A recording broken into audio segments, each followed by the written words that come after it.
TAT HS વિભાગ એ, એમાં જે જનરલ વિભાગ એ છે એના પ્રશ્ન આપણે આજે જોવાના છે. તો એમાં આપણે જોઈએ, પ્રશ્ન પહેલો છે, ભારતના સંઘીય ઘટનામાં મૂળભૂત ફરજો ક્યારે ઉમેરવામાં આવી? તેમાં 4 ઓપ્શન છે. 1950માં, 1976માં, 42માં સુધારા દ્વારા, ત્રીજો છે 1992માં અને ચોથું એટલે કે ડી છે 2002માં. તો સાચો જવાબ આવશે બી, 1976માં, 42માં સુધારા દ્વારા. ત્યાર પછી બીજો પ્રશ્ન છે, મૂળભૂત ફરજોની સંખ્યા હાલમાં કેટલી છે? એમાં છે 8, બી છે 10, સી છે 11 અને ડી છે 12. સાચો જવાબ આવશે સી, 11. ત્યાર પછી ત્રીજો પ્રશ્ન છે, નીચેનામાંથી કઈ ફરજ મૂળભૂત ફરજોમાં સમાવિષ્ટ નથી? આમાંથી કઈ એવી ફરજ છે કે જે મૂળભૂત ફરજ નથી? તેમાં 4 ઓપ્શન છે. ઘટનાનું પાલન કરવું, બી રાષ્ટ્રગાનનો આદર કરવો, સી મતદાન કરવું અને ડી પ્રાકૃતિક પર્યાવરણનું સંરક્ષણ કરવું. તો જવાબ આવશે સી, મતદાન કરવું. ત્યાર પછી ચોથો પ્રશ્ન છે, મૂળભૂત ફરજો કોના પર લાગુ પડે છે? 4 ઓપ્શન છે. એમાં એ જોઈએ તો ફક્ત નાગરિકો પર, બી ફક્ત સરકારી કર્મચારીઓ પર, સી ફક્ત વિદ્યાર્થીઓ પર અને ડી બધા લોકો પર. જવાબ આવશે એ, ફક્ત નાગરિકો પર.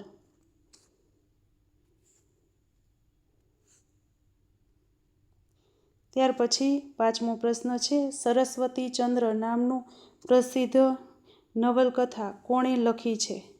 એમાં 4 ઓપ્શન છે. એ ગોવર્ધન રામ ત્રિપાઠી, બી પન્નાલાલ પટેલ, સી છે ઝવેરચંદ મેઘાણી અને ડી છે ગુણવંતરાય આચાર્ય.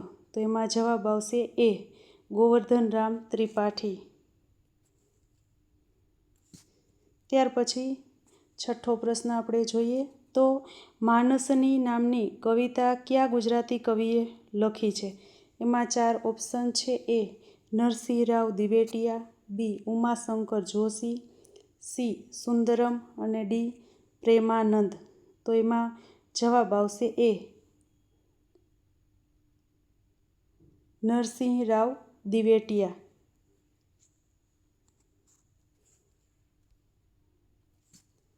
ત્યાર પછી સાતમો પ્રશ્ન છે, કાવ્ય ત્રિપુટી નામથી ઓળખાતા 3 ગુજરાતી કવિઓ કોણ છે? એમાં એ જોઈએ નાન્હાલાલ, ઉમાશંકર જોશી અને સુંદરમ. બીજું છે નરસિંહરાવ દિવેટિયા, રાજેન્દ્ર શાહ, ઉમાશંકર જોશી. સી જોઈએ તો પ્રેમાનંદ, દલપતરામ અને નર્મદ. ત્યાર પછી ડી જોઈએ તો ઝવેરચંદ મેઘાણી, કનૈયાલાલ મુનશી અને ગોવર્ધનરામ ત્રિપાઠી. તો જવાબ આવશે બી, નરસિંહરાવ દિવેટિયા, રાજેન્દ્ર શાહ અને ઉમાશંકર જોશી. ત્યાર પછી આઠમો પ્રશ્ન છે, ભેખડ કથા નામનું પ્રસિદ્ધ ગુજરાતી નાટક કોણે લખ્યું છે? ભેખડ કથા ગુજરાતી નાટક કોણે લખ્યું છે? તો 4 ઓપ્શન છે. એ ચંદ્રવદન મહેતા, બી છે જયંત પાઠક, સી છે મધુરાય અને ડી છે હસમુખ બારાડી. એમાં સાચો જવાબ આવશે એ, ચંદ્રવદન મહેતા. ત્યાર પછી 9મો પ્રશ્ન છે, એ ભારતના રાષ્ટ્રપતિની ચૂંટણી કરનાર મતદાર મંડળમાં કોણ સમાવિષ્ટ નથી?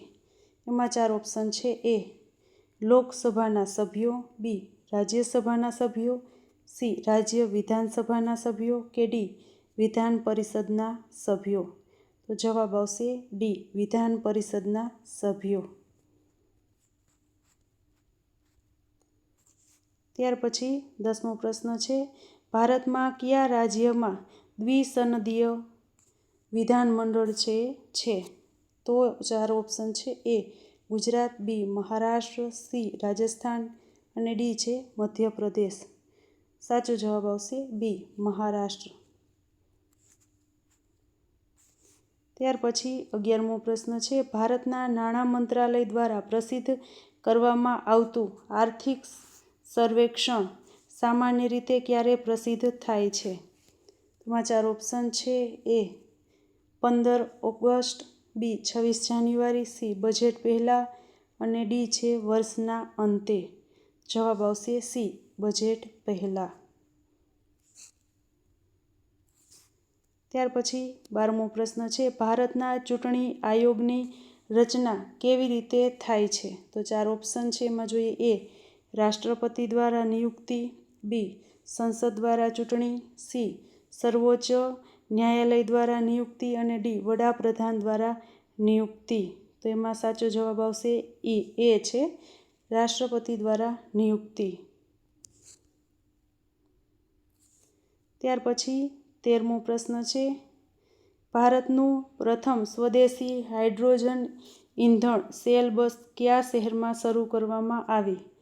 તો એમાં 4 ઓપ્શન છે, એ દિલ્હી, બી પુણે, સી લેહ અને ડી છે ચેન્નઈ. સાચો જવાબ આવશે બી પુણે.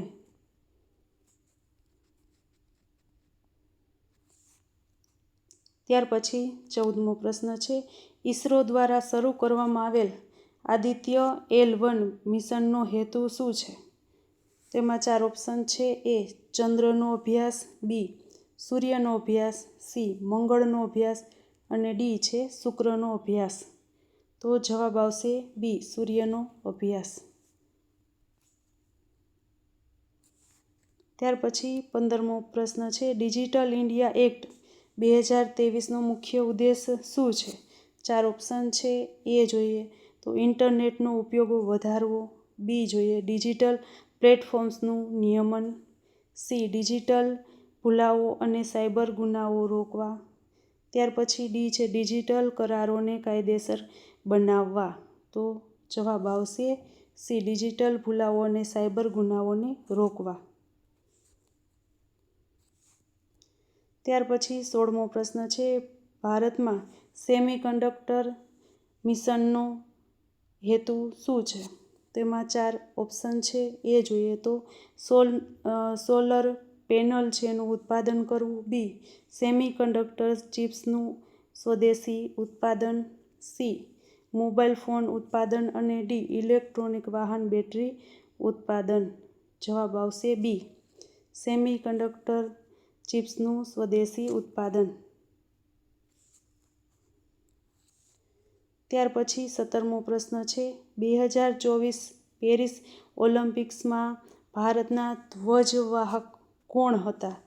4 ઓપ્શન છે, એ પીવી સિંધુ, બી નીરજ ચોપડા, સી મીરાબાઈ ચાનુ અને ડી સાઈખોમ મીરાબાઈ ચાનુ.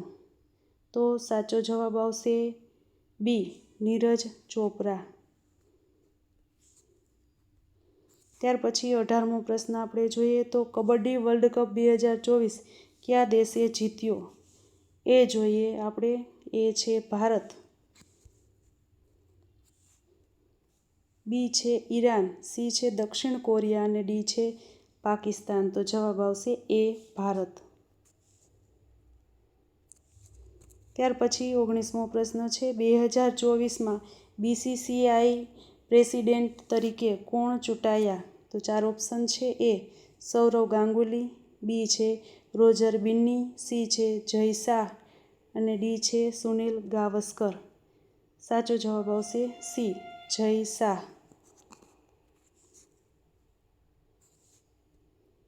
ત્યાર પછી 20મો પ્રશ્ન છે, 2024 એશિયન ગેમ્સ ક્યાં યોજાયા? તો આપણે 4 ઓપ્શન જોવાના છે, એમાં એ ટોક્યો જાપાન, બી હાંગઝો ચીન અને સી જોઈએ તો જકાર્તા ઇન્ડોનેશિયા, ડી છે દોહા કતાર. સાચો જવાબ આવશે બી હાંગઝો ચીન. ત્યાર પછી 21મો પ્રશ્ન છે, ભારત રત્ન પુરસ્કાર મેળવનાર પ્રથમ વ્યક્તિ કોણ હતા? 4 ઓપ્શન છે, એ ડૉક્ટર સર્વપલ્લી રાધાકૃષ્ણન, બી ચક્રવર્તી રાજગોપાલાચારી, સી ડૉક્ટર ભીમરાવ આંબેડકર અને ડી સર દોરાબજી ટાટા. જવાબ આવશે એ ડૉક્ટર સર્વપલ્લી રાધાકૃષ્ણન. ત્યાર પછી 22મો પ્રશ્ન છે, સ્વરાજ મારો જન્મસિદ્ધ અધિકાર છે. આ વિખ્યાત વાક્ય કોણે કહ્યું છે? 4 ઓપ્શન છે. એ મહાત્મા ગાંધી, બી છે બાલ ગંગાધર તિલક, સી છે લાલા લજપતરાય અને ડી છે ભગતસિંહ. જવાબ આવશે બી બાલ ગંગાધર તિલક. ત્યાર પછી 23મો પ્રશ્ન છે, આર્યભટ્ટ નામનું પ્રથમ ભારતીય ઉપગ્રહ ક્યારે શરૂ કરવામાં આવ્યું? તેમાં જોઈએ એ 1972, બી 1975, સી 1980 અને ડી છે 1984. તો એમાં સાચો જવાબ આવશે બી 1975. ત્યાર પછી 24મો પ્રશ્ન છે, દક્ષિણ ધ્રુવ પર પહોંચનાર પ્રથમ ભારતીય કોણ હતા? 4 ઓપ્શન છે. એ બાચેન્દ્રી પાલ, બી અરુણિમા સિંહ, સી છે પ્રેમલતા અગરવાલ અને ડી છે સંતોષ યાદવ. સાચો જવાબ આવશે એ બચેન્દ્રી પાલ. ત્યાર પછી 25મો પ્રશ્ન છે, સત્યજીત રે કયા ક્ષેત્રમાં પ્રસિદ્ધ છે? સત્યજીત રે કયા ક્ષેત્રમાં પ્રસિદ્ધ છે? 4 ઓપ્શન છે. એ ચિત્રકલા, બી સિનેમા, સી સંગીત અને ડી નૃત્ય. જવાબ આવશે બી સિનેમા. ત્યાર પછી 26મો પ્રશ્ન છે, તાનસેન સમારોહ કયા શહેરમાં યોજાય છે? 4 ઓપ્શન છે. એ દિલ્હી, બી ગ્વાલિયર, સી વારાણસી છે અને ડી છે જયપુર. સાચો જવાબ આવશે બી ગ્વાલિયર.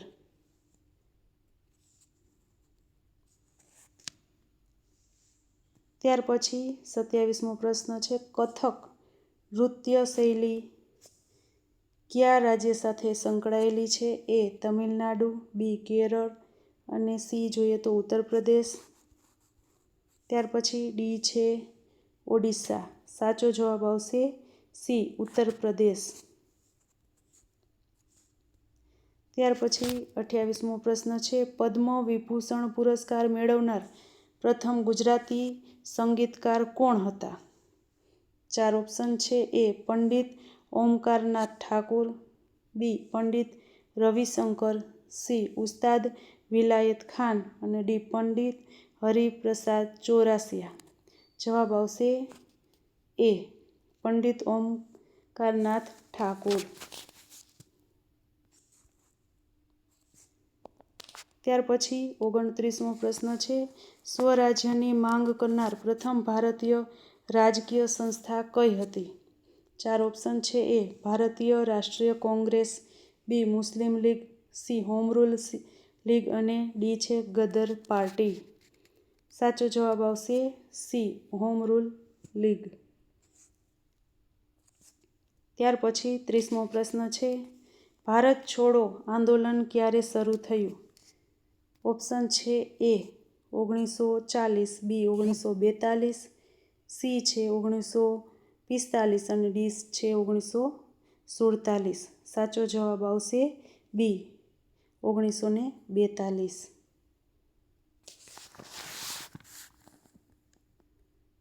ત્યાર પછી 31મો પ્રશ્ન છે, પ્રથમ વિશ્વયુદ્ધ દરમિયાન ભારતના વાઇસરોય કોણ હતા? 4 ઓપ્શન છે. A Lord Curzon, B Lord Chelmsford, C Lord Hardinge, D Lord Irwin. સાચો જવાબ આવશે બી લોર્ડ ચેમ્સફોર્ડ.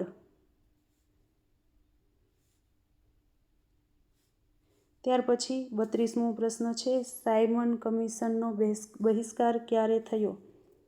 તેમાં 4 ઓપ્શન છે. 1927, બી 1928, સી 1929 અને ડી છે 1930. સાચો જવાબ આવશે બી 1928. ત્યાર પછી 33મો પ્રશ્ન છે, ભારતનો સૌથી લાંબો રેલવે પુલ કયો છે? તો એમાં 4 ઓપ્શન જોઈએ. એ છે હોવરા બ્રિજ, બી છે ગોદાવરી આર્ચ બ્રિજ, સી છે બોગીબીલ બ્રિજ અને ડી છે વલ્લરપડ્ડમ બ્રિજ.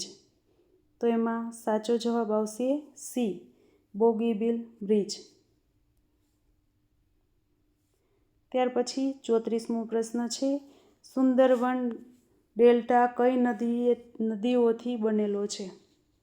તો એમાં 4 ઓપ્શન છે. એ જોઈએ ગંગા, બ્રહ્મપુત્ર અને મેઘના. બી છે ગોદાવરી, કૃષ્ણા અને કાવેરી. સી છે નર્મદા, તાપી, માહી અને ડી છે સિંધુ, ઝેલમ અને ચેનાબ. જવાબ આવશે એ ગંગા, બ્રહ્મપુત્ર અને મેઘના. ત્યાર પછી 35મો પ્રશ્ન છે ગુરુ શિખર કયા પર્વતમાળામાં આવેલું છે? 4 ઓપ્શન છે. એ હિમાલય, બી આરાવલી, સી વિંધ્ય અને ડી છે સતપુડા. સાચો જવાબ આવશે બી અરવલ્લી.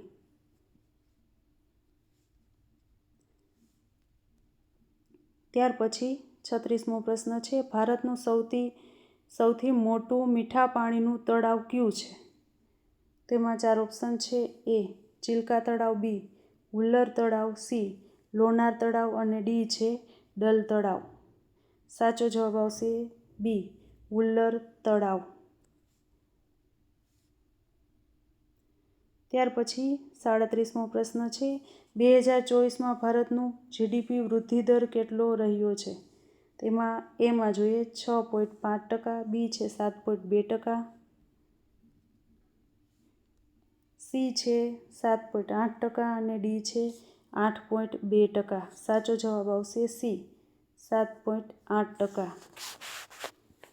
ત્યાર પછી 38મો પ્રશ્ન છે ઇન્ફ્રાસ્ટ્રક્ચર ડેવલપમેન્ટ ફાઇનાન્સ કંપની એટલે કે IIDFCનું નવું નામ શું છે?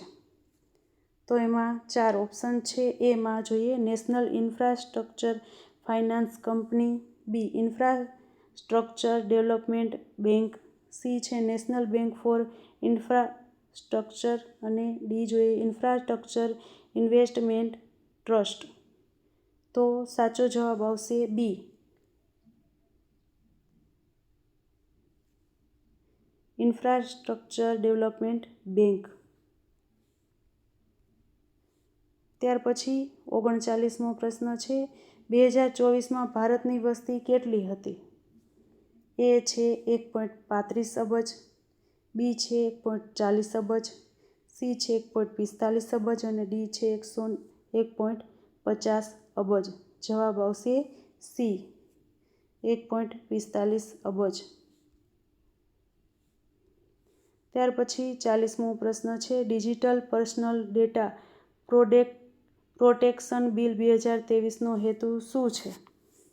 તો એમાં 4 ઓપ્શન છે. એ ડિજિટલ લેન્ડિંગ નિયમન, બી વ્યક્તિગત ડેટાનું સંરક્ષણ, સી ડિજિટલ કરન્સી નિયમન અને ડી છે ઈ કોમર્સ નિયમન. સાચો જવાબ આવશે બી વ્યક્તિગત ડેટાનું સંરક્ષણ.